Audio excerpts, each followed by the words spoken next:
Hi, I'm Anna.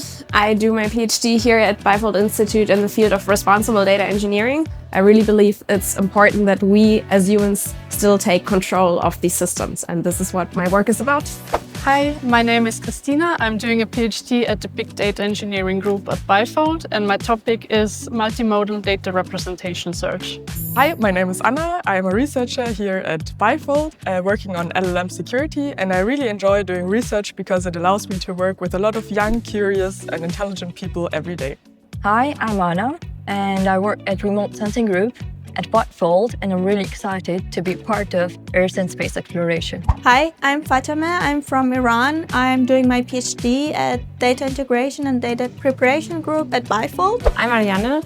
I'm working at DIMA at BIFOLD, and my research topic is on stream processing, so I'm working on database systems and information management, and I think it's really important for women in science to get more visible, because fields that shape the future should not keep looking like the past.